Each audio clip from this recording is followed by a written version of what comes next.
I do usually face challenges when I talk about police life. People tell me that was your time and things have changed. Yes, a lot of things have changed. A lot of things have changed. And it is good for me to talk about life then so that we can always compare with the life now. Uh, you find that democratic space is there. Anybody says anything. And so it is good to remind this generation of how life was there, whereby if you are just to meet somebody and greet and go, or even don't greet, you're just in maybe in a bus seated next to the person, or in a hotel seated next to the person. You don't even know him, then tomorrow we visit you, such things. Uh, we have, like what I want to talk now, it's an extract from my unpublished book because hopefully it will be published soon. 7 years down the line, publishers just they don't even read the manuscript. They just say you handle hot cake, and yes, I handle hot cakes. That is why they had to kill my other channel, my first channel. I'm going to talk about money, police getting money. This thing, before I talk about that 1989, I want you to remember that just look at your sub county where you are.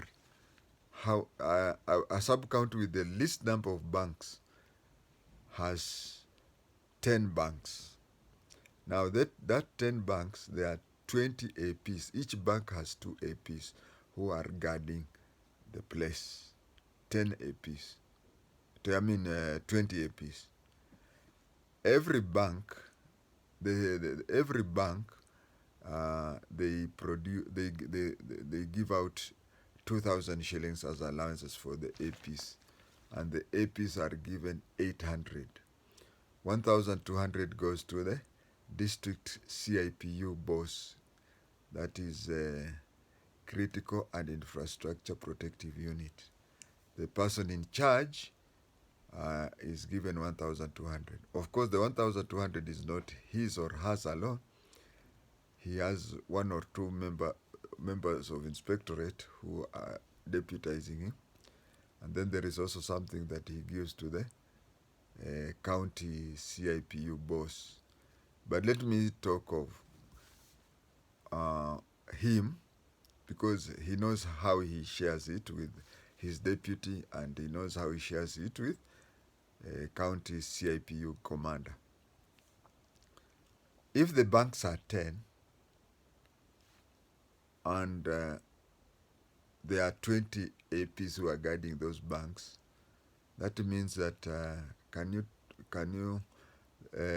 20 times 1, that is 20,000. Then there is the 200. 200 is what? 5,000. That is 25,000 a day. 6 days a week, because they work even on Saturday. 6 days a week. 25 times 6 times 4, that is 100,000. That is 150,000 per week. How many weeks in a month? 150 times 4, that is 600,000. It means that the smallest head of critical infrastructure protective unit, who has only 10 banks, gets over 500,000 per month. If you take whatever he gives it to his bosses, you now know.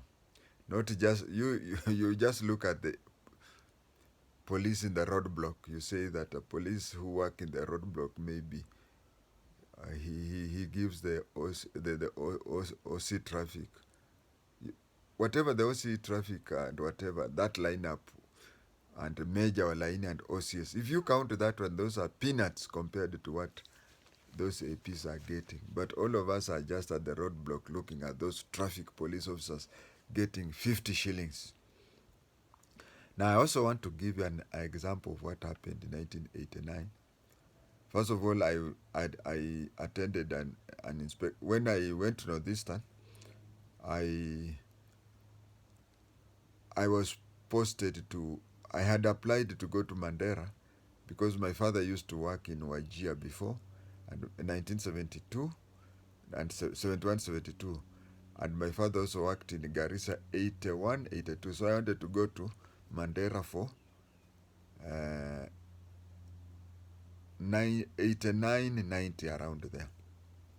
So that I know this standard like the back of my hand. Of course, I later ended up in Mandera, but I'm talking of a place called Habaswein. So when I went there, before I was posted to Habaswein, I was told I was to go to Habaswein, but because being a Form 6 and having done a very good thing of loving to work in operation area, I would attend an special inspector's course, interview for inspectors, for Form 6s, and the board, the interviewing board would be told of my love for operation areas, so that when they interview me, they have that one in mind.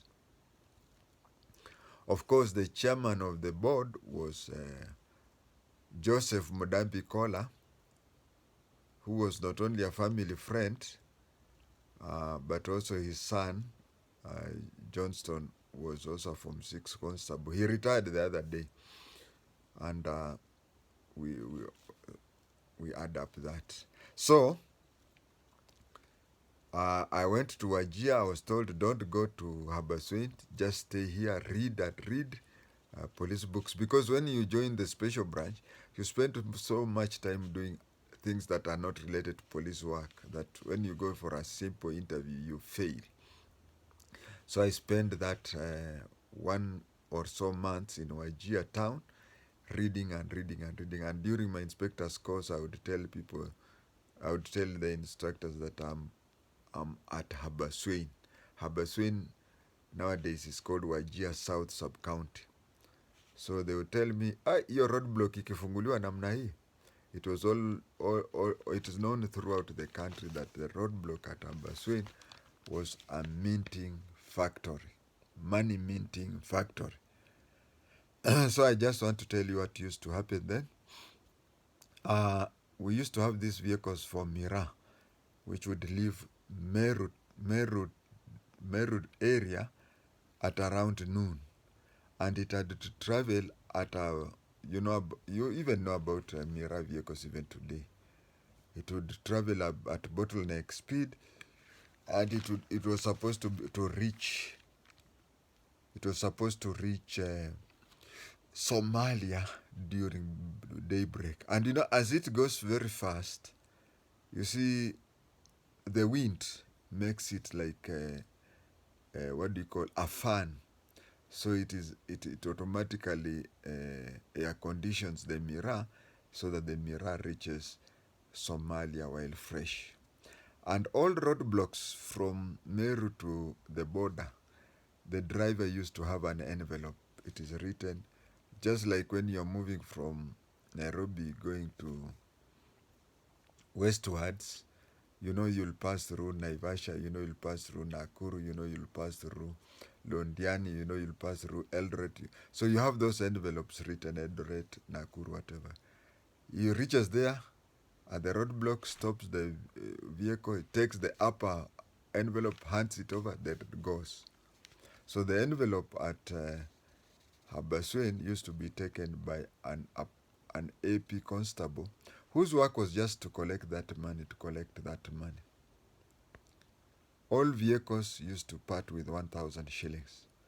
All of them used to part with 1,000. I'm not talking of 1,000 today, I'm talking of 1,000 1989 at Habaswein. But there was one vehicle which used to take Mira to Wajir town. This one, I've told you that these land cruisers used to take Miras to Somalia.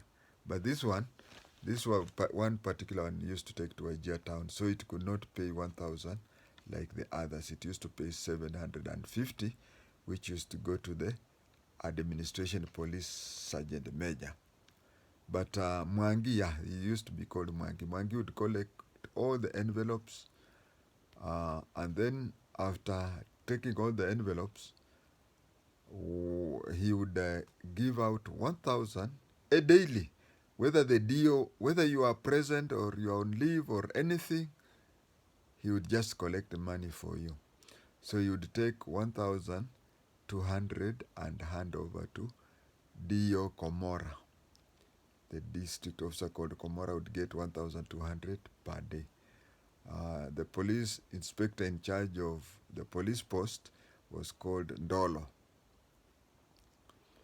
And Ndolo would get 1,000 per day. And I've said the AP regimental sergeant major would get 750 from that particular vehicle. There was Sergeant Isaiah Olo, who was the line sergeant major at the police station. He used to get 500 per day.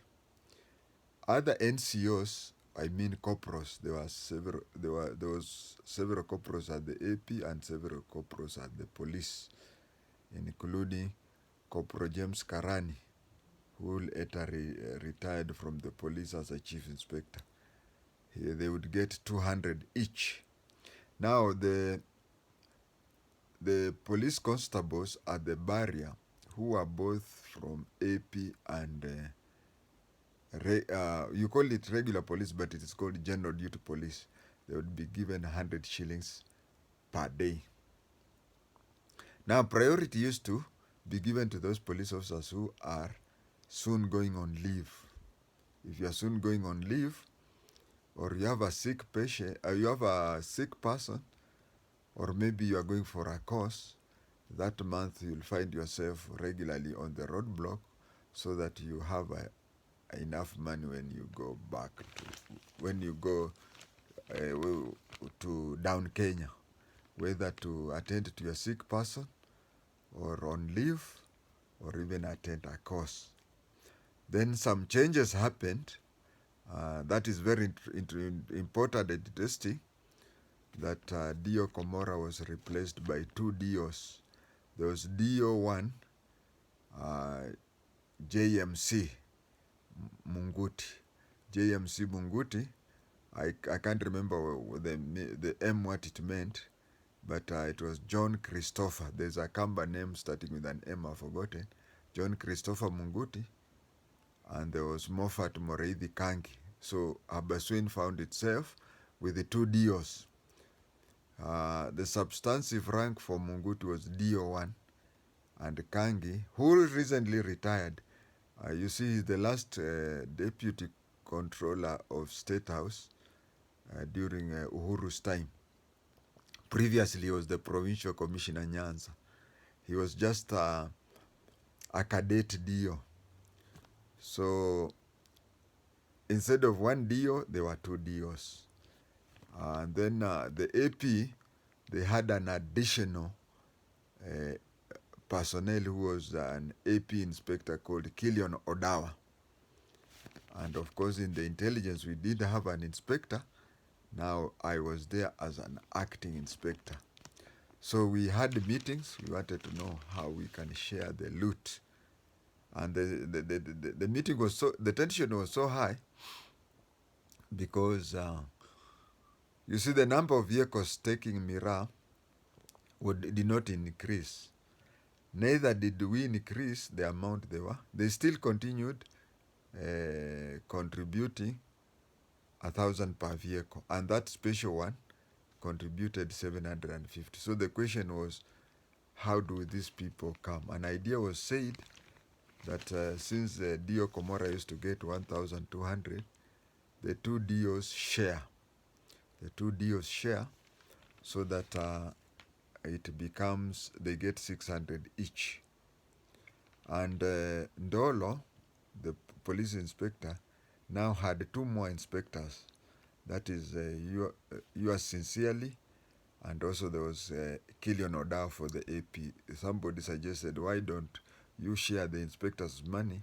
Instead of 1,000, you get 333 or something like that. The RSM was to remain the same. But you see, that was there the problem was, because the RSM was getting, from that one vehicle, he was getting 750. Now, if you divide the DOs 1,200 by 2, the DOs will get 600. And Dolo dividing is, we would get 330. How can an NCO bring, how can a warrant officer get 750 while even the DO gets? So the struggles came. They say struggles came in and out. So in, Munguti said he was a substantive DO1, and he was even supposed to be deputizing a district commissioner. So he didn't know why he was struggling, justifying himself as a DO in a division. Kangi said, Kangi was a cadet DO. A cadet in such a way that provincial administration then, national government, Gangao people, you are employed, you start work with somebody of your rank, understanding him, then later you go for the course. Actually, Kangi left Habaswein and went to attend the DO's course later after working for over a year. So you find that Kangi was saying, I'm a DO, look at my epaulets, I'm a DO. Then among the inspectorate, there was a silent love affair between me and Dolo. At no time did we ever attack each other. At no time. And most of the time we used to mind read the other. I could tell what he was to say, and he would tell what I was to say. And even before I do, he was ready to die for me, and I was ready to die for him. But then there was tension with Killian Odao. And it would start this way. Killian Odao would say, I am a confirmed inspector of police. I am not a subordinate police officer who is acting as an inspector of police. You see, I had attended the inspector's course and I had not been confirmed as an inspector of police. I want to tell you that Wajakoya was never confirmed as an inspector of police. He was a police constable who was acting as an inspector because he was a Form 6. But when he left service, he could not be given a discharge letter stating that he was a constable. So he was given a discharge letter stating that he was an inspector.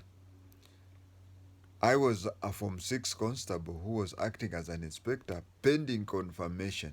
So when he says that I'm a confirmed inspector, not a subordinate officer who is acting as an inspector, he was targeting me.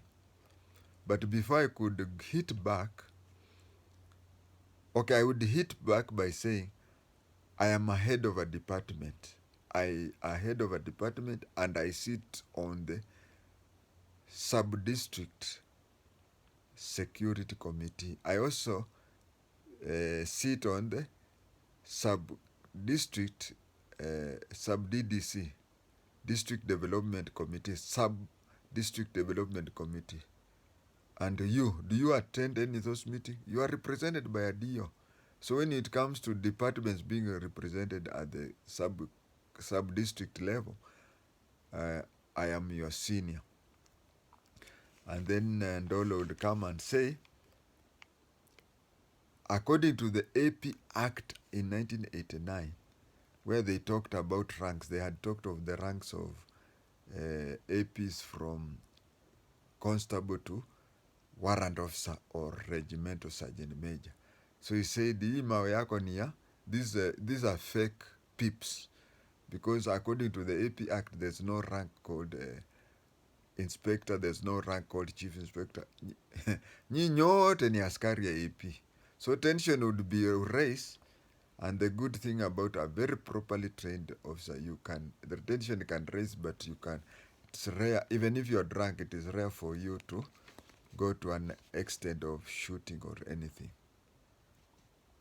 So that one, we decided what people nowadays say, kaende kaende. Mwangi was told, the AP who collects money, to look for a way on how to top up that. And he was told, a dio is a dio will get 1,200. An inspector will get that, and so on and so on. So do what you want to do. I know the people who suffered were the constables at the roadblock. Maybe they just started being told you'll be getting 50 shillings per day when you're on duty. And today, matatus give out 50 shillings, isn't it? Now imagine 1989 when matatus, no, when those Mira vehicles used, you imagine giving that 50 shillings to a constable, then it used to be a lot of money. I started by saying that my salary in 1989 was 3,890. Before you, that was the basic salary. Before you add hardship allowance, before you add house allowance, before you add other allowances. Now my salary was 3,890, but I used to get 1,000 per day. That is 30,000 per month. I know you want to ask me how I invested that money in. It so happens that in life, when an idea comes for investment, that is when the whole bubble bursts. I never invested in that.